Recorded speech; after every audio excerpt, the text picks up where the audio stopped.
Yang ingin membaca ceritanya secara langsung, kalian bisa kunjungi link dan profil yang sudah saya sertakan di deskripsi. Tanpa berlama-lama, langsung saja kita ke ceritanya. Aku mau dibawa kemana, Om? Tanya Tiara melirik pada Om Bram. Kita akan pergi jauh, sejauh mungkin, agar tak ada lagi orang yang dapat menyakiti kamu, Tiara. Ucap Om Bram datar. Aku akan membawa kamu untuk menghindari Lexi, karena setelah mengenal kamu, aku merasa telah menemukan diriku sendiri. Om Bram terdiam untuk melihat reaksi Tiara. Dan mobil melaju menembus persimpangan jalan keluar dari batas kota. Tiara ingin bertanya banyak, namun ia harus berusaha menyimpannya. Mobil semakin jauh meninggalkan kota, dan kini mereka memasuki kawasan kota kecil. Tiara melihat tugu selamat datang di kota Tasik. Akhirnya menjelang tengah malam, mereka tiba di sebuah perkampungan. Suasana begitu sunyi.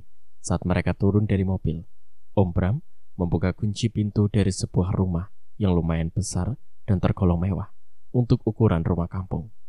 Om Bram memencet tombol-tombol saklar listrik untuk menerangi rumah tersebut. Mata Tiara memandangi ruangan yang tertata rapi dan indah. Sepertinya ruangan ini memang sudah dibersihkan atau mungkin Om Bram sudah dipersiapkan. Ini rumah kita, Tiara, ucap Om Bram membuat Tiara tersentak. Rumah kita? Maksud Om gimana ya? Aku membeli rumah ini atas nama kamu, kata Om Bram memandang mata Tiara yang penuh dengan kabut. Aku ingin agar kamu menetap di sini dan jangan pernah kembali kepada Lexi. Apakah Om mau menikahi aku? Tanya Tiara. No. Aku memang sepantasnya menjadi ayah untuk kamu, kata Om Bram seakan berkata pada dirinya sendiri. Om, apalah artinya wanita seperti aku ini, sampai Om mau membelikan rumah untuk aku? Lalu, apakah kita akan tinggal di sini berdua, tanpa status? Iya, aku mengerti kemana arah pembicaraan kamu. Aku akan mengatakan kalau kamu adalah istriku, namun aku sudah punya komitmen untuk tidak memperlakukan kamu sebagai seorang istri, melainkan seorang anak. Om Bram terdiam dan menundukkan kepalanya. Tiara duduk mendekatinya. Tangannya segera menyapu punggung orang tua tersebut. Kenapa bisa begitu, Om? Bukankah lebih baik kita melakukan semua ini sebagai suami istri? Tiara, sejak aku kenal kamu, sejak kamu masuk dalam kehidupanku, mulai saat itulah aku mulai ingin hidup damai, mengisi masa tuaku.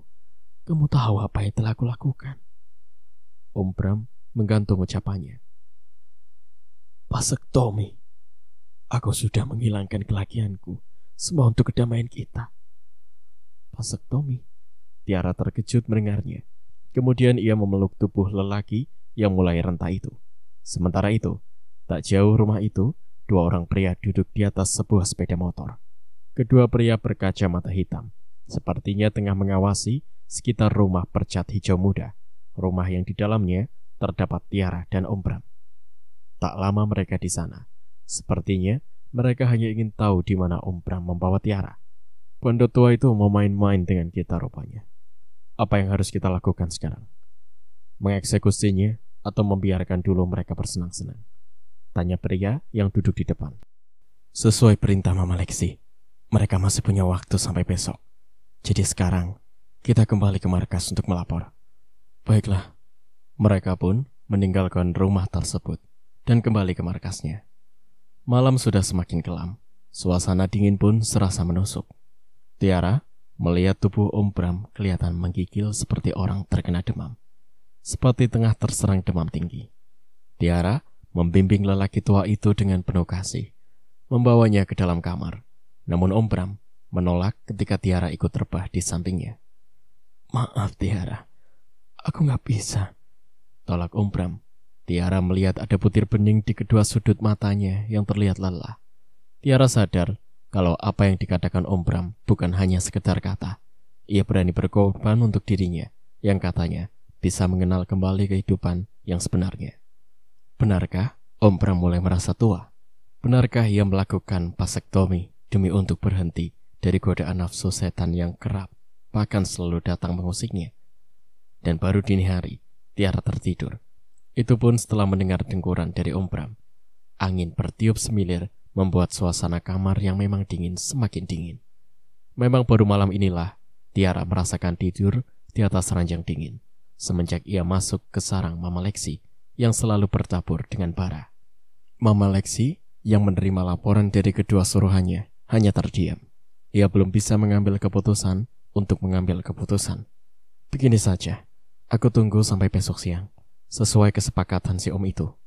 Kalau sampai batas waktu Tiara belum juga ia kembalikan, itu terserah kalian. Yang penting, Tiara kalian bawa, dan urusan si Om bisa kalian handle dengan cara mengancam atau memalaknya. Tapi ingat, jangan sampai ia melihat wajah kalian. Ajak Anton. Perintah Mama Lexi.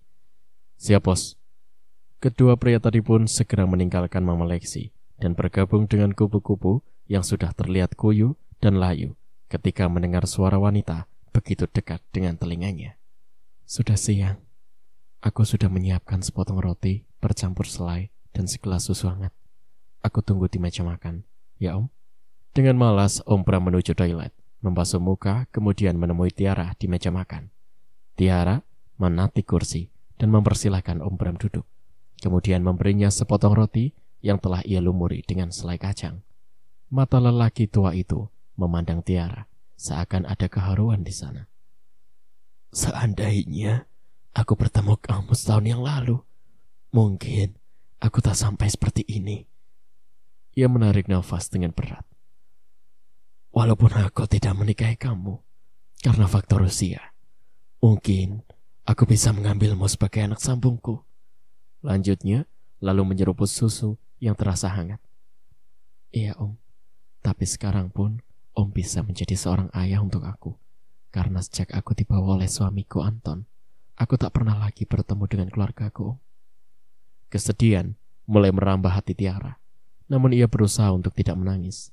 Sementara, di ujung jalan yang menghubungkan rumah Om Bram dengan jalan raya, telah menanti sebuah sedan merah yang di dalamnya terdapat 3 orang pria, satu di antaranya adalah Anton. Ketiga pria tadi tidak keluar dari dalam mobil. Anton berkali-kali melihat jam di handphonenya, yang menurutnya sudah saatnya mereka untuk bertindak. Sabarlah, Ton. Mungkin sebentar lagi tua bangka itu akan muncul. Ia pasti akan pulang ke rumahnya sendiri. Dugaan pria tadi memang benar. Sebuah sedan hitam yang memang mereka sudah tahu milik siapa, melaju perlahan. Dan sebelum sedan itu sampai di ujung jalan, Anton beserta kedua temannya yang telah memakai cadar penutup wajah segera menghentikan mobil itu, lalu mengetuk kaca dengan sebilah pisau. Om Bram merasa kalau dirinya dalam bahaya, maka ia menurut saat diminta untuk keluar, kemudian menyerahkan dompet serta handphonenya. Ketiga pria tadi menyuruh Om Bram untuk segera pergi. Setelah itu, mereka mendatangi rumah tempat persembunyian Tiara. Tiara terkejut mendengar ketukan pintu, sebab ia pikir mana mungkin Om Bram akan balik lagi. Tiara kaget bukan kepalang, karena di hadapannya telah berdiri 3 sosok pria yang mengenakan cadar. Dalam keterkejutannya, Tiara merasa ada sebuah tangan yang begitu cepat membekap mulutnya. Tiara merasa sulit untuk bernafas. Ada sedikit bau yang ia cium pada tisu di mulutnya, yang mau tak mau ia hisap dan membuatnya tergolai. Ketiga pria tadi kemudian dengan cepat memasukkan Tiara ke dalam mobil, lalu segera meninggalkan rumah baru pemberian Om Bram. Setelah sadar, Tiara mendapatkan dirinya sudah berada di kamarnya sendiri, kamar yang ia anggap neraka. Berarti aku tahu siapa pelaku di balik semua ini. Tiara memandangi wajahnya di dalam cermin, wajah yang cantik namun kehilangan cahayanya. Pintu terbuka. Anton mendekatinya, membelai rambutnya, namun belayan itu bukan belayan mesra. Tiba-tiba, Anton menjambak rambut Tiara yang panjang. Tiara sempat mengadu, tapi lagi-lagi ia ingat kalau ia tak boleh menangis. Ia harus tegar untuk menghadapi apapun, sekalipun kematian. Jangan coba-coba kamu kabur dari sini. Kamu akan tahu sendiri akibatnya. Mas gak usah mengancam aku deh. Aku sudah tahu. Tak mungkin aku bisa keluar dari sarang harimau buas seperti kamu dan Lexi. Sebuah tamparan mampir di pipi kiri Tiara. Anton menatap beringas. Nafasnya pun memburu. Ayo pukul lagi, Mas. Apa kamu kira aku akan menyembah kamu? Menangis untuk meminta tolong? Enggak, Mas. Sebab aku tahu semua akan sia-sia. Tiara merapihkan rambutnya. Asal kamu tahu, sekarang aku hamil, Mas. Apakah dalam keadaan hamil, aku harus tetap melayani pelanggan? Hamil? Kamu bilang hamil? Ternyata aku bisa juga menjadi seorang ayah. Apa kamu yakin kalau bayi yang aku kandung ini anak kamu? Belum tentu, Mas. Sebab sudah berapa banyak laki-laki yang telah menanamkan benih ke dalam rahimku. Jadi tolong jangan terlalu berharap. Terserah dia anak siapa. Ingat, jangan sampai mama tahu kalau kamu lagi mengandung. Sebab ia pasti akan memaksamu untuk menggugurkan kandungannya. Gila. Umpatan Tiara tak dihiraukan oleh Anton. Ia keluar pergi meninggalkan Tiara yang masih merasa memar pada pipi kirinya. Tak ada alasan apapun bagi Mama Lexi. Siapapun harus tetap bekerja, sekalipun sakit atau sedang hamil. Tiara masih ingat cerita Vania tempo hari. Bahkan ia juga sempat didatangi oleh makhluk di toilet yang dipaksa untuk aborsi. Dan Tiara pun harus berusaha untuk menyembunyikannya kehamilan kepada Mama Lexi yang minta cuti untuk masa datang bulan. Tapi Mama Lexi bukan wanita bodoh yang mudah diakali. Ia akan memeriksa bagian vital Tiara. Tapi Tiara juga tidak terlalu lugu. Ia berusaha untuk memakai pembalut yang telah ia olesi dengan darah ayam, pemberian Anton. Terkadang, ia harus melihat sisi baik suaminya yang sebenarnya mencintai dan menyayanginya. Namun Anton sudah terbiasa hidup dalam kebebasan dan kemanjaan, hingga dia dapat mengabaikan perasaan hatinya terhadap Tiara. Tapi sampai kapan aku bisa bertahan? Sampai akhirnya, Mama Lexi tahu kalau perut Tiara semakin buncit. Mama Lexi meminta agar Tiara segera melakukan aborsi, atau dia yang akan melakukannya dengan caranya sendiri. Tiara tetap bersikukuh. Ia tidak mau menggugurkan kandungannya. Apalagi Anton juga mencegah mamahnya dengan mengatakan bayi dalam kandungan itu adalah anaknya. Mama Lexi mengalah, namun hatinya yang terbuat dari batu itu tetap saja keras. Merepotkan saja. Kalau dia sampai hamil, berarti aku harus mengeluarkan biaya tambahan untuknya. Sementara ia sudah tak lagi menghasilkan uang sepeser pun. Berpikir sampai di situ, Mama Lexi memanggil seorang wanita yang sudah menjadi langganan untuk mengeksekusi anak peliharaannya yang mendekati kelahiran. Kehamilan Tiara sudah memang mendekati waktunya. Tiara pun sudah mulai cemas dibayang-bayangi rasa takut. Ketakutan Tiara pun sudah di depan matanya. Mama Lexi dan wanita tadi membujuk agar Tiara meminum ramuan yang katanya untuk tenaga, agar nanti kuat saat melahirkan. Namun alasan apapun ditolak oleh Tiara, hingga kedua wanita itu terpaksa melakukan tindakan yang keras. Tiara diikat, tubuhnya pada tempat tidurnya. Dengan demikian kedua wanita kejam ini bisa bertindak bebas. Bebas untuk membuka mulut Tiara terbuka. Lalu segelas ramuan masuk melalui kerongkongannya. Tiara mulai merasa panas pada perutnya, dan lebih panas lagi saat tangan wanita tadi meremas-remas perutnya. Tiara menjerit, merintih, dan meronta sekuat tenaga. Namun sia-sia, ceritanya tak ada yang mau mendengarnya. Sampai akhirnya, ia tak lagi mampu untuk menjerit. Hanya matanya saja yang melotot menahan marah. Jeritan Tiara sudah tak terdengar lagi. Namun anehnya, ada jerit yang lain. Anton segera menghambur ke kamarnya demi mendengar suara tangis dari seorang bayi. Mama Lexi dan wanita yang mengaborsi Tiara saling pandang. Mereka tak bisa banyak berbuat, sebab Anton ada bersama mereka. Ingat, Ma, jangan bunuh anakku. Mama dan wanita itu hanya menatap Anton yang membawa tubuh Tiara yang sudah lunglai. Beberapa bulan kemudian, Mama Lexi merencanakan skenario yang baru. Anton dan mamahnya beserta bayi mungil anak Anton mengunjungi keluarga Tiara. Kalau benar bayi ini anak Tiara, kenapa Tiara tidak ikut bersama kalian? Setahun lebih kami menunggu kedatangan anak kami. Malah sekarang yang datang hanya kalian. Jelaskan di mana Tiara sekarang? Tanya Pak Fajar dengan nada berang. Sebenarnya Tiara saat ini masih lemah. Kami tidak tega mengajaknya untuk pulang menemui keluarga. Ia hanya berpesan agar adiknya mau menemaninya untuk menjaga anaknya. Dan Tiara juga menitipkan bingkisan ini untuk keluarga sebagai luapan kegembiraan atas kelahiran anak pertamanya. Anton menyerahkan sebuah dus berukuran sedang. Kami tidak membutuhkan apapun dari dia. Kami hanya ingin melihatnya dalam keadaan baik-baik saja. Bila Tiara bahagia, kami akan merasa lebih bahagia lagi. Iya Pak Fajar, kami tahu itu. Tapi entah besok atau lusa, kami akan mengantar Tiara untuk menengok keluarga di sini. Maka kami mohon dengan sangat, demi kesehatan Tiara, izinkanlah kami membawa adik Tiara untuk membantu mempercepat kepulihan Tiara. Sebab tidak mungkin kami meninggalkan bisnis kami hanya karena harus mengurusi Tiara. Kemudian dia memandang Lasmi. Kamu mau kan Lasmi? Tentu saja Ibu. Saya mau menjaga keponakan saya dan menemani Mbak Tiara. Respon Lasmi tentu saja membuat Anton dan mamanya tersenyum. Lagi-lagi, kedua orang tua ini tak mampu menolak permintaan Anton dan mamanya. Padahal dalam hati mereka masih menyimpan keraguan untuk melepas Lasmi. Di lain waktu dan tempat, ada seorang pemuda bernama Galuh. Galuh, pemuda asal Solo, yang bekerja di satu pabrik garmen di pinggiran kota. Apabila ia masuk pagi, pulang sekitar jam 4 atau lebih, maka ia akan istirahat di alun-alun kota, yang buat mengurangi rasa penat setelah seharian bekerja. Suasana taman selalu dipadati pengunjung yang sekedar melepas lelah atau mereka yang sengaja cuci mata. Sebab memang bukan rahasia umum lagi kalau di taman ini banyak cewek penghibur yang berkeliaran mencari mangsa. Tidak perlu diragukan lagi kalau soal kecantikannya. Hampir semua penjajah cewek ini masih tergolong belia. Usia mereka masih di bawah 25 tahunan. Bahkan ada yang baru lepas sekolah. Galuh kesini bukan mau mencari cewek macam itu. Kalau soal cantik, di pabrik tempatnya bekerja juga banyak.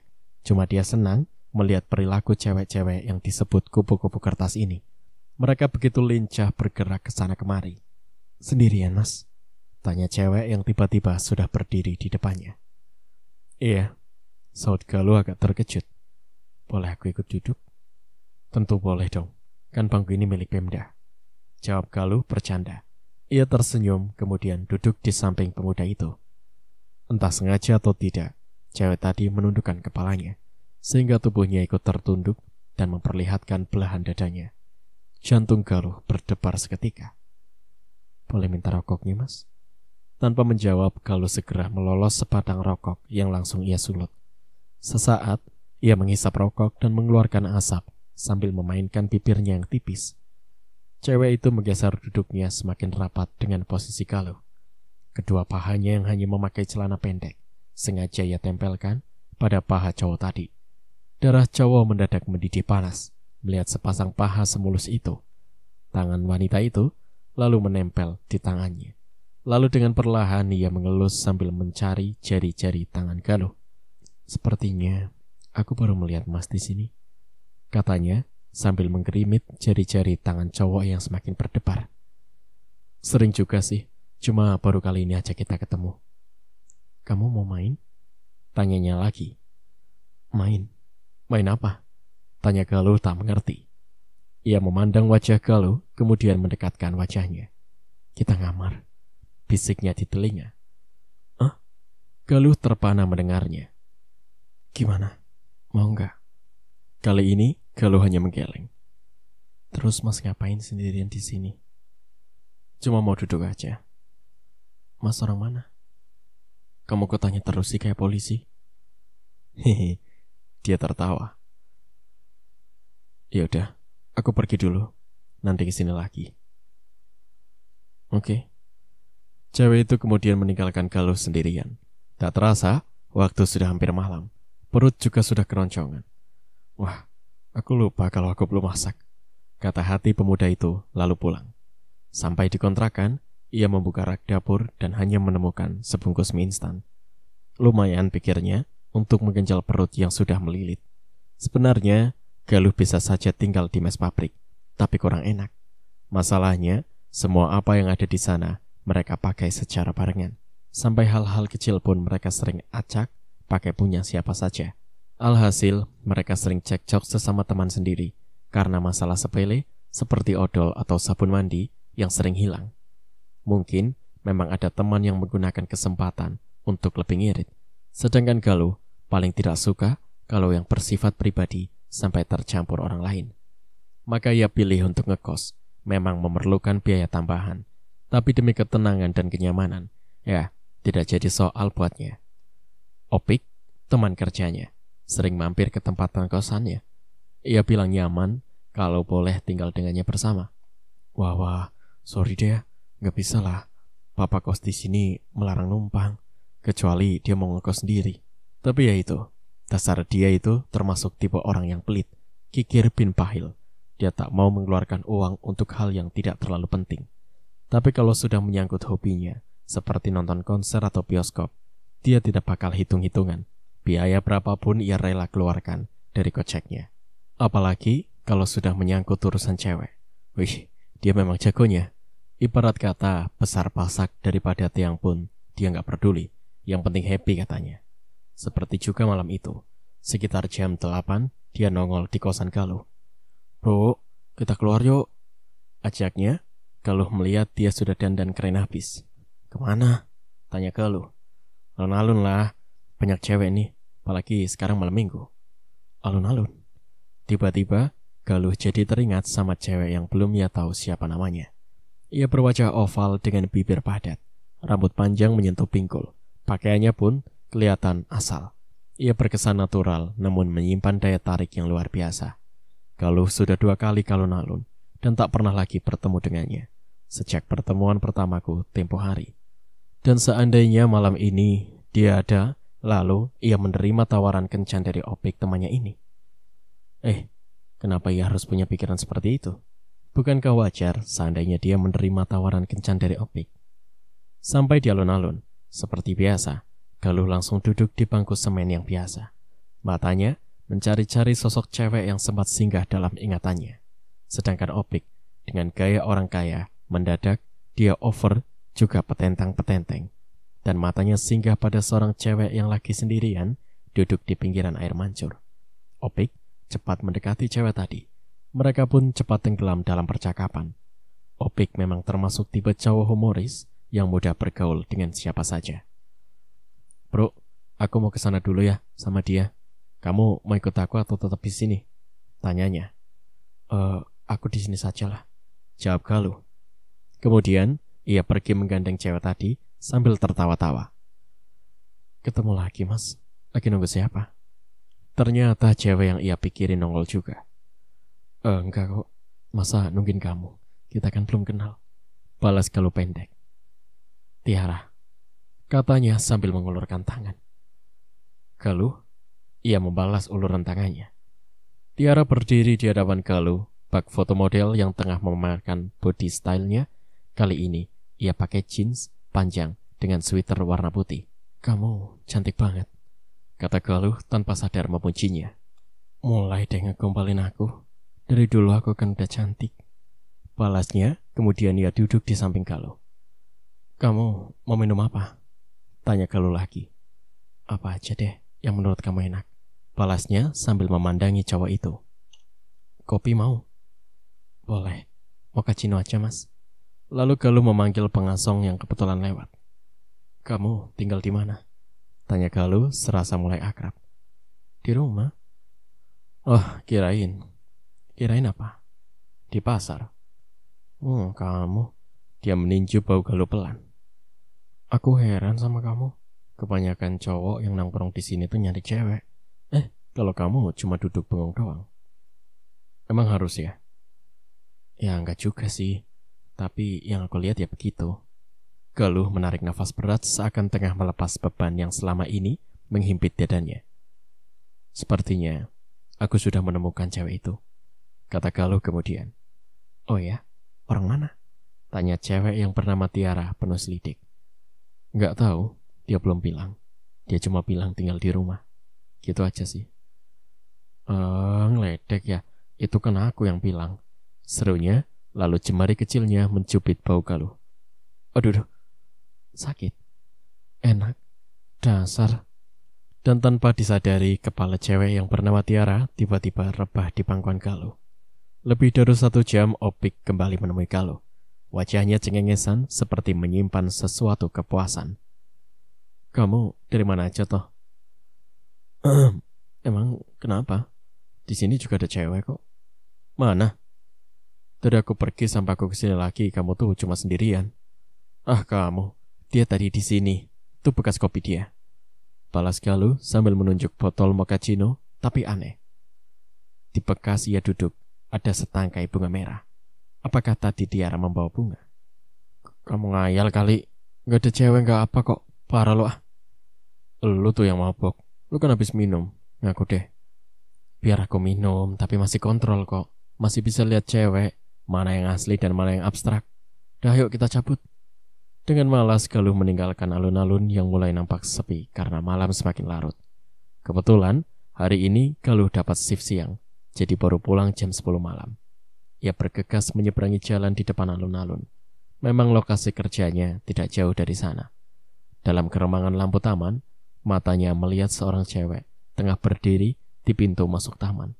Ia melambaikan tangannya. Sepintas ia mirip dengan Tiara, tapi Galuh tak yakin. Sebab mana mungkin ia sendirian di sana, sementara taman sudah nampak sepi. Mungkin memang itu cuma perasaannya saja. Toh begitu dia lihat kembali wanita itu sudah tidak ada di sana. Galuh juga sedang tak memperdulikannya karena perasaan letih dan lapar yang sudah begitu mendera. Mungkin pandangan matanya sudah agak rabun kali ya, sehingga setiap kali melihat cewek yang terbayang selalu saja wajah Tiara. Pernah waktu dia di mall, pas saat naik eskalator mau ke lantai atas, di eskalator sebelah yang menuju lantai ke bawah, ia melihat Tiara. Ia memang tidak melihat Galuh. Penasaran, Galuh kembali turun. Hampir seluruh ruangan ia telusuri, tapi memang Tiara tidak ada. Galuh benar-benar bingung dibuatnya. Apa karena dia ini sudah mulai terobsesi dengan cewek itu? Cewek misterius. Pernah pada satu kesempatan, waktu itu Galuh sendirian masuk bioskop 21 yang kebetulan memutar film horor. Galuh mendapat nomor kursi agak ke tengah dan sebelahku kursi kosong. Saat film telah diputar, seorang cewek langsung menempati kursi kosong tadi. Karena gelap, Galuh tidak memperhatikan cewek tadi. Ia menawarkan kemasan popcorn yang tentu saja Galuh menolaknya. Sendirian lagi. Dari suaranya aku sudah hafal betul kalau dia itu Tiara. Seneng banget aku akhirnya bisa bertemu dia dalam suasana horor. Iya, kamu? Tanya Galuh. Berdua. Sama siapa? Kok aku lihat kamu sendirian? Sama kamu. Bisa aja. Kemudian mereka kembali tenggelam dalam adegan-adegan yang menegangkan dari layar lebar, yang tengah terjadi pembunuhan oleh seorang nenek siluman terhadap pria muda yang telah menggaulinya. Ketegangan Galuh semakin menjadi ketika ia melihat jari-jari lentik Tiara yang tiba-tiba mengeluarkan kuku-kuku panjang dan runcing. Dari kuku-kuku itu jelas terlihat menetes cairan kental berwarna merah seperti darah.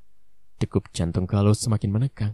Ia mulai berpikir kalau yang di sebelahnya itu bukan Tiara, tapi hantu. Galuh mulai memberanikan diri melirik wajahnya, tapi ia memang Tiara, yang juga tengah memandangku sambil tersenyum manis. Ini baru benar-benar horor, bukan cuma di layar, tapi di samping Galuh. Mungkin ia sudah terpengaruh dengan ceritanya yang bikin bulu kuduk berdiri merinding. Sampai-sampai cewek cantik Tiara dibilang hantu. Keluar dari bioskop, kami harus melalui tangga belakang dan turun tepat di halaman tempat parkir. Tempat luas dan minim penerangan. Kok bisa-bisanya pengelola bioskop yang aku bilang cukup elit ini membuang penonton keluar melalui belakang gedung. Padahal kami membayar cukup mahal hanya untuk melihat hantu. Galuh menoleh ke samping. Ternyata Tiara sudah tak terlihat lagi. Padahal ia baru saja berada di sampingnya. Penasaran, ia perhatikan ke sekeliling tempat parkir. Namun ia memang sudah tak lagi ada di sana. Bagaimana Galuh bisa mengenal lebih dekat lagi? Sedangkan hanya dalam beberapa saat saja, ia sudah menghilang begitu saja. Akhirnya, dia pulang dengan hati dipenuhi tanda tanya. Malam ini, Galuh berniat ingin menguntit kemana ia pulang. Maka ia sengaja tidak duduk di tempat biasanya. Galuh hanya duduk di warung tenda, sambil menunggu kemunculan cewek itu. Selang tak berapa lama, Tiara datang juga. Matanya seolah menyapu sekitar, mencari sesuatu. Galuh semakin bersembunyi agar tak terlihat dari luar. Namun mata cewek itu begitu tajam. Ia memandang Galuh sambil tersenyum, senyum yang menggigitkan. Tapi ia tetap pura-pura tak melihatnya. Sampai akhirnya ia pergi dari tempat duduknya. Ia melangkah pelan menyusuri sepanjang jalan yang tak terlalu ramai. Galuh mengikutinya terus dari kejauhan. Langkahnya terhenti di mulut gang. Sejenak ia memperhatikan sekeliling. Lalu ia masuk ke dalam gang. Lama Galuh menunggunya sampai ia tidak keluar lagi. Sebenarnya ia ingin menguntit lebih jauh, tapi takut orang mencurigainya karena ini malam hari. Keesokan harinya, Opik punya rencana kalau malam nanti mau main ke tempat hiburan. Dan kali ini aku juga ingin tahu bagaimana rasanya main di sana. Maka sekitar jam 8 Opik sudah ke rumah menjemput Galuh.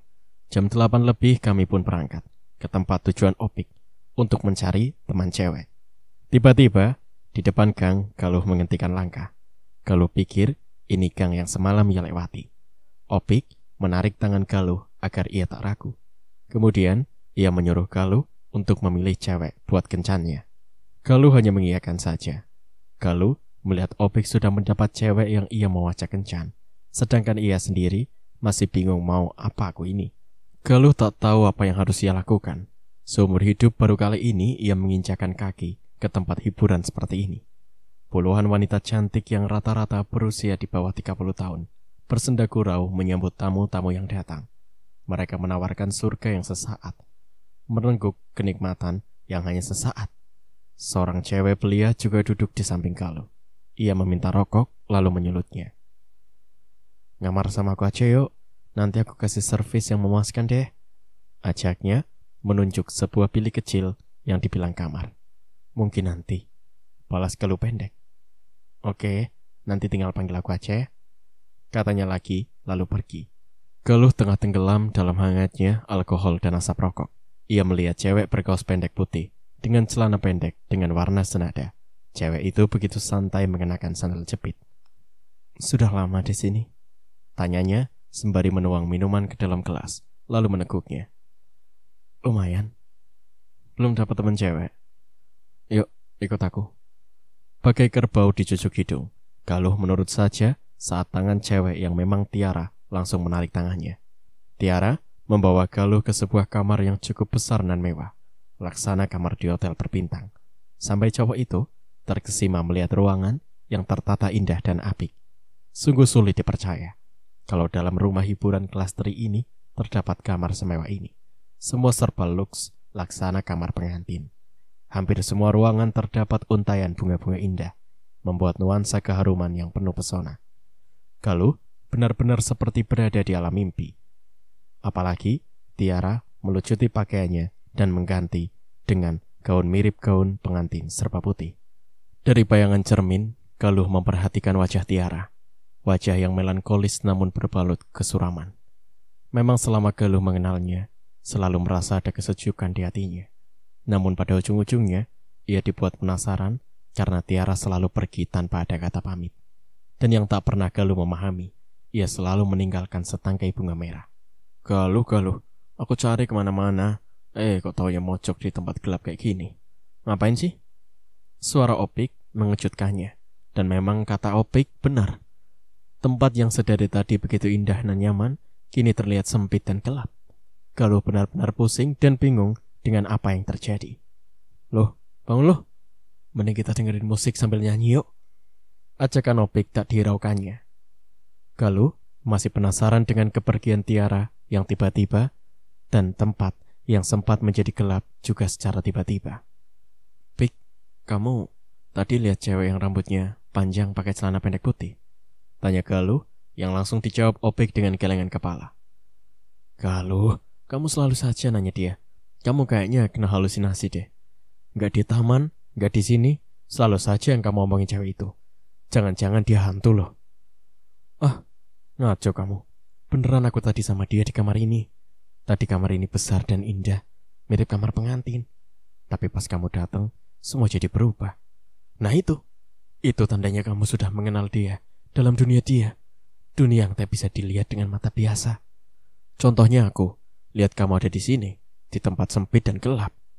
Apa mungkin tempat ini angker kali ya lo? Hihi. Opik cepat meninggalkan tempat itu. Tapi anehnya, Galuh tak punya perasaan takut dengan cewek itu. Malah sebaliknya, ia selalu berharap bisa bertemu dengannya. Lama aku menunggu kehadiran Tiara. Namun hampir 1 jam, ia belum juga melihat tanda-tanda kalau Tiara akan datang. Dari sebuah taman kecil yang berpagar besi rendah, Galuh melihat seorang balita menangis. Ia bersama seorang cewek yang seumuran dengan Tiara, mungkin sedikit lebih muda. Cewek itu kemudian memberikan botol susu yang langsung ia sumpalkan ke mulut bayi. Setelah tangis bayi mereda, cewek tadi meninggalkan sang bayi sendirian. Banyak orang sekitar tempat itu, tapi mereka seolah tak peduli. Galuh menguntit kemana cewek tadi pergi. Ternyata ia menuju jalan yang agak gelap, dan sampai di depan warung rokok ia berhenti. Seorang cewek berambut gondrong menghampirinya. Cowok itu tak lain adalah Anton. Cewek tadi memberikan uang lalu kembali berbalik arah. Sebelum ia melintas samping tembok, Galuh mengadang langkahnya. Ia nampak terkejut melihat Galuh, dan Galuh pun terkejut melihatnya. Wajahnya mirip dengan Tiara, namun lebih muda. Rambutnya agak panjang hingga bahu. Cewek itu ternyata memang Lasmi, adik Tiara. Kenapa kamu ninggalin bayi di taman? Apa kamu gak kasihan? Dia kedinginan. Kenapa juga gak kamu titipin orang rumah, supaya kamu bebas main keluar malam? Galuh mengeluarkan unek-uneknya. Apa urusan kamu?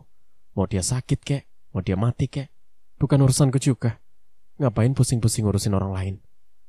Jawab cewek itu ketus.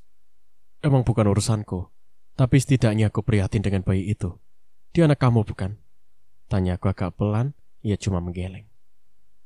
Cewek itu mengawasi sekitar, kemudian ia bermaksud melangkah. Namun Galuh mencekal lengannya. Lepaskan, kamu akan celaka nanti, katanya seakan memberi isyarat dengan lirikan matanya yang tertuju pada cowok gondrong di warung tadi. Galuh memahami apa maksudnya, maka ia mendahuluinya melangkah. Sampai di tempat sang bayi tadi, Galuh pura-pura menaruh uang sambil menunggu cewek tadi kembali. Cewek itu melihat uang yang ditaruh Galuh di atas tubuh bayi, kemudian mengambilnya. Cepat kamu katakan anak siapa bayi ini, bisik Galuh pelan. Anak kakakku, jawabnya juga berbisik sambil tetap menjaga jarak, seolah kami tak lagi berkomunikasi. Di mana kakakmu tinggal? Ia hanya menggeleng. Kamu yang merawat bayi ini. Ia mengangguk. Terus siapa cowok gondrong tadi? Sebaiknya kamu jangan ikut campur. Dia berbahaya, Mas. Oh, jadi sepertinya dia dalam tekanan cowok gondrong tadi. Bagaimana aku bisa ngobrol sama kamu? Nanti aku pikirkan. Sekarang cepat tinggalkan aku. Oke. Kemudian Galuh pergi dan kembali duduk sambil mengawasinya dari kejauhan. Kenapa akhir-akhir ini hidup Galuh ini semakin banyak beban? Beban yang seharusnya tak pernah ada. Seandainya ia tak mau menuruti kata hatinya, seharusnya ia bisa melupakan cewek misterius Tiara yang datang dan pergi semaunya sendiri. Memang Galuh sering merasakan keganjilan setiap bertemu dengannya. Ya, seharusnya ia merasa takut saat Tiara meninggalkannya tanpa jejak.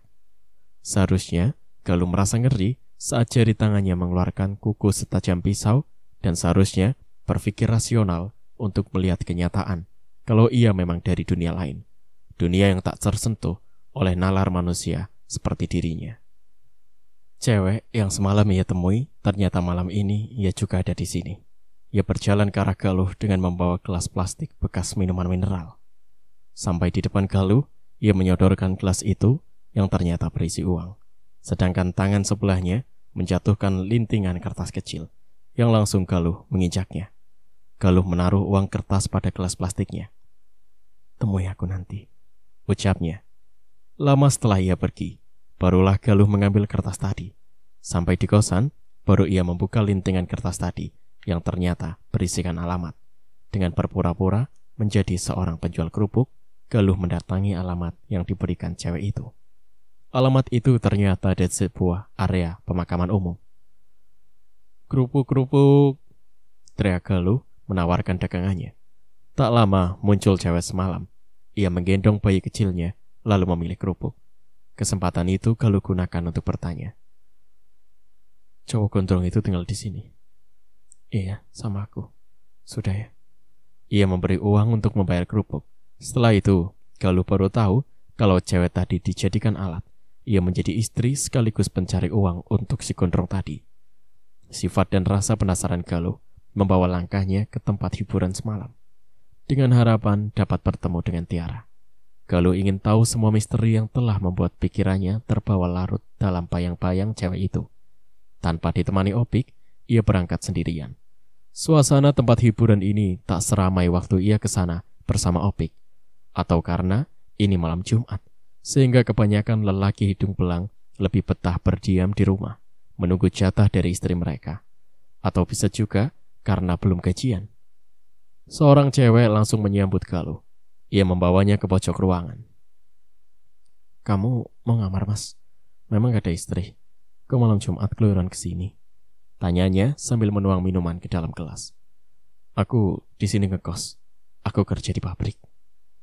Oh gitu. Ya udah aku temenin kamu. Mau short atau full time, Mas? Sebentar. Kamu pernah tahu nggak cewek yang namanya Tiara? Kata Galuh berbisik. Cewek tadi seketika merasa gelisah. Ia memandang sekitar, kemudian menganggukkan kepala. Cewek yang bernama Ida mengajak Galuh masuk kamar, kemudian mengunci dari dalam. Ini rahasia loh. Kalau sampai ada yang tahu, aku akan celaka. Kamu janji untuk merahasiakannya? Oke, aku janji. Kemudian Galuh memberikan uang lebih dari tarif cewek itu. Hampir setahun yang lalu, Anton, anak Mama Lexi, pemilik tempat ini, bawa cewek cantik, Mas. Dia masih ABG. Paling umurnya baru 18 tahun. Bilangnya sih cewek itu istrinya, Mas.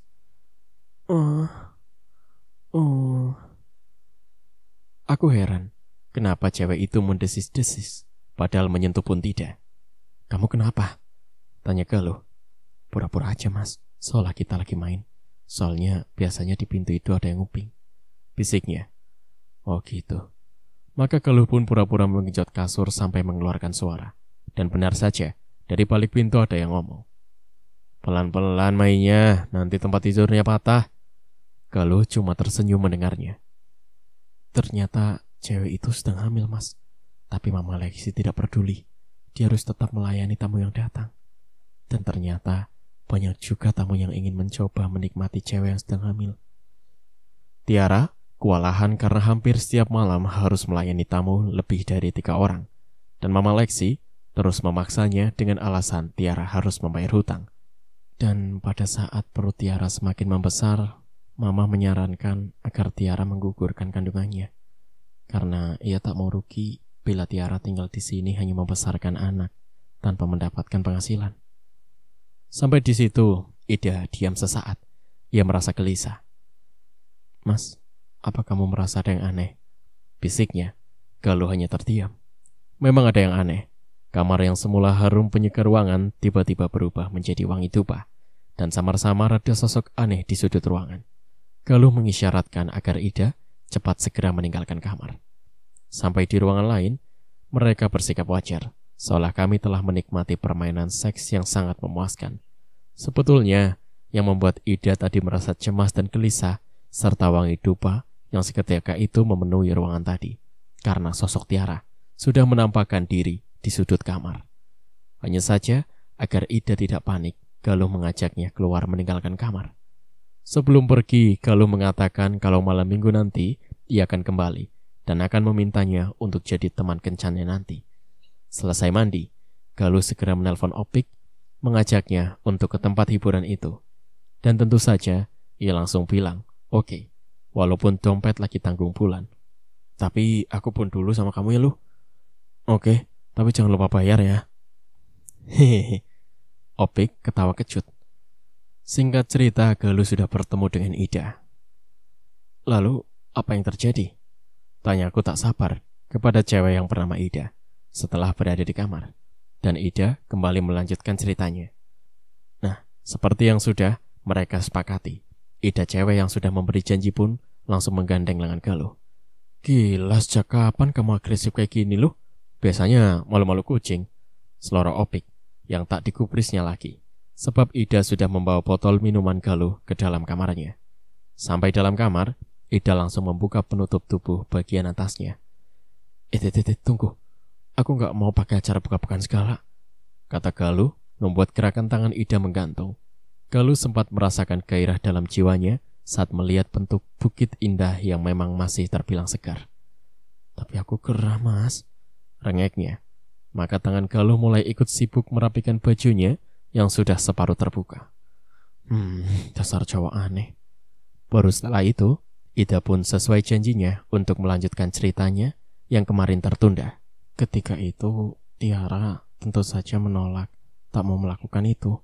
Dia tak rela bila harus kehilangan anaknya. Namun ia tak bisa berbuat banyak di bawah ancaman Anton dan Mama Lexi. Akhirnya aborsi pun dilakukan saat Tiara tak sadarkan diri setelah diberikan minuman yang mungkin bercampur obat bius. Tapi sayang, mungkin obat itu overdosis sehingga nyawa Tiara tak tertolong lagi. Sementara bayi itu tetap selamat meskipun telah digugurkan secara paksa. Malam itu kami semua menjadi panik. Kami takut kalau hal itu juga akan menimpa kami seandainya di antara kami ada yang sampai hamil. Setelah itu, kami melihat mereka membawa mayat Tiara entah kemana. Sampai di situ, Ida mengakhiri ceritanya. Namun ia sempat memberikan secari kertas yang kemudian disimpan di saku celana Galuh. Mungkin suatu saat akan berguna. Kembali, Galuh mendatangi cewek yang tinggal bersama suaminya, cowok gondrong itu. Kerupuk-kerupuk, teriak Galuh menjajakan dagangannya. Kemudian berhenti di depan rumah atau lebih tepatnya gubuk cewek tersebut. Tak lama, keluar cowok gondrong dengan membawa ember kecil tempat cuci pakaian. Kerupuk, Om? Biasanya ibu membeli, Om. Galuh menawarkan kepadanya. Ia memandang Galuh sekilas, kemudian masuk kembali ke rumah. Cewek yang kemarin Galuh lihat, kini keluar dengan menggenggam uang, yang langsung ia berikan agar Galuh segera pergi. Untuk tidak menimbulkan kecurigaan, Galuh hanya memberi kerupuk sesuai harganya. Padahal maunya sih dia berikan semuanya. Cewek itu menyelipkan lintingan kertas kecil yang berisi minta tolong. Malam belum terlalu larut, namun karena terlalu capek bekerja, maka Galuh pun tertidur dengan cepat. Angin dingin menerobos masuk lewat jendela, yang memang belum sempat ia kunci. Dengan malas ia bangun berniat untuk menutupnya. Namun Galuh sempat terkejut, karena ia melihat tepat di bawah tiang listrik, cewek itu berdiri dan tengah menatapnya. Tiara? Galuh memanggilnya pelan, namun ia diam saja. Akhirnya, ia pun keluar untuk menemuinya. Tiara malah melangkah lebih dulu. Ia menyeberangi jalan yang menuju arah stasiun kereta api.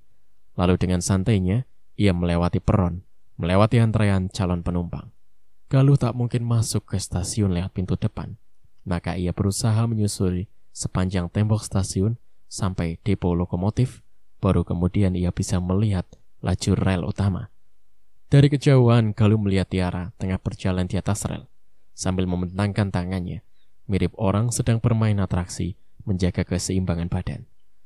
Setelah ia berada tidak terlalu jauh, Galuh melihat ia turun dari rel kereta dan berdiri di antara bantalan kayu penyangga rel. Tiara, kamu mau kemana? Tanya Galuh. Tiara memandang Galuh dengan tatapan mata yang sayu. Entahlah, aku sudah tak punya tujuan lagi. Semua sudah berakhir, Galuh. Tidak, Tiara, semua belum berakhir. Aku ada untukmu. Aku sangat menyayangimu, Tiara. Tiara semakin tertunduk. Ada isak kecil yang kudengar. Sudahlah, Tiara. Sekarang malam semakin larut. Mari kita pulang. Galuh membujuknya. Aku sudah tak punya tempat untuk pulang, Galuh. Aku tak tahu harus kemana lagi. Kini Tiara mulai menangis. Tangis Tiara semakin menyesakan dada Galuh. Ia ingin merengkuh dan memeluknya agar dapat meringankan beban di dalam jiwanya. Galuh turun dari atas rel menuju tempat Tiara berdiri. Tapi niatan Galuh harus terhenti karena sebelah kakinya terperosok pada lubang di tanah yang agak berdebu. Galuh merasa perih pada telapak kakinya.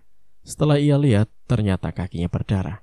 Galuh mencari penyebab kakinya mengeluarkan darah.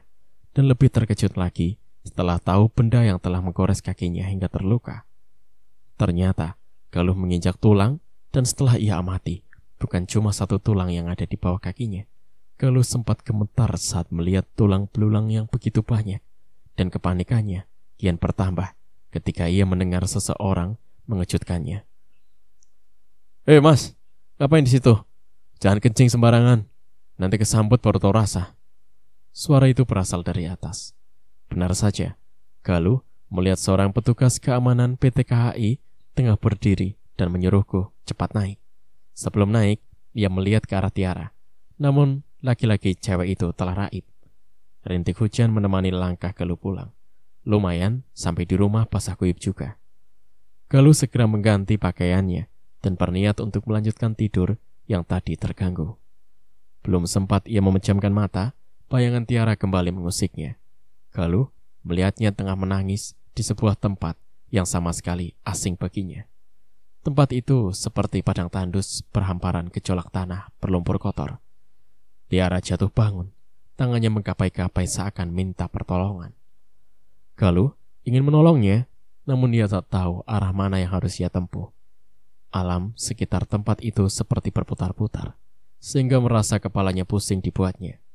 Dalam sekejap saja, tempat itu telah dipenuhi massa. Dari mereka kebanyakan mengucap syukur atas kematian si Gondrong, yang telah mereka kenal sebagai preman yang meresahkan warga maupun pengguna jalan. Jangan-jangan dia yang udah bunuh istrinya dan dikubur dekat rel itu, kata salah seorang warga yang sudah hafal betul dengan perangai cowok gondrong itu. Mungkin arwah istrinya balas dendam kali ya, timpal yang lain.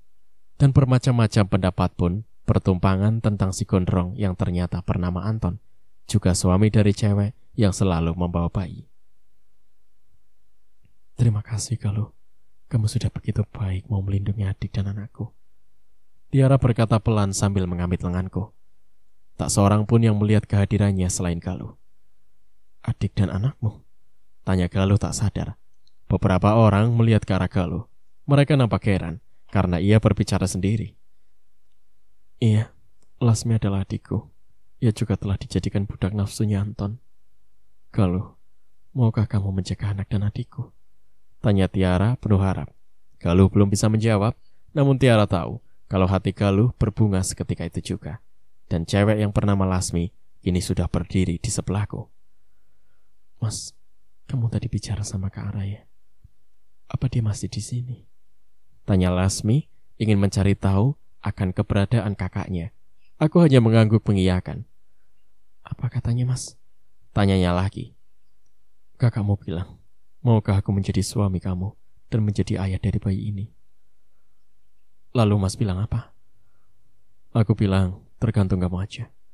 Lasmi memandang Galuh dengan penuh harap, dan tanpa sadar, tangan mereka sudah saling menyatu begitu erat. Jaga adikku, jaga anakku. Aku harus pergi.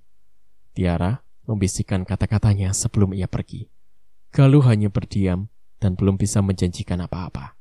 Galuh mengeluarkan secari kertas pemberian Ida, teman kerja Tiara. Kertas yang berisi alamat Tiara. Alamat itu kemudian ia tunjukkan pada Lasmi. Setelah ia melihat dan membacanya, ia pun langsung mengangguk.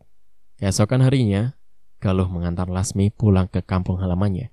Kedua orang tuanya langsung memeluk Lasmi dan memeluk bayi kecil yang belum mengenal dosa. Lasmi memperkenalkan aku pada mereka yang langsung merespon. Tinggallah di sini bersama kami. Begitu ucap mereka saat aku ingin kembali. Iya, aku akan kembali untuk Lasmi dan anak Tiara. Balas Galuh penuh kebahagiaan. Kemudian Galuh meninggalkan mereka. Namun dengan hasrat agar cepat kembali berkumpul dengan mereka. Semoga arwah Tiara kini tenang karena orang yang ia sayangi telah kembali pulang. Cerita pun berakhir. Bagaimana pendapat kalian tentang cerita kali ini? Jangan lupa tuliskan pendapat kalian di kolom komentar. Sebelumnya saya ingin mengucapkan terima kasih banyak kepada Kak Wandi F. Cakara yang sudah mengizinkan saya untuk membacakan ceritanya. Dan tak lupa saya ucapkan banyak-banyak terima kasih kepada kalian yang sudah selalu menyaksikan konten dari saya. Sekian dari saya. Wassalamualaikum warahmatullahi wabarakatuh.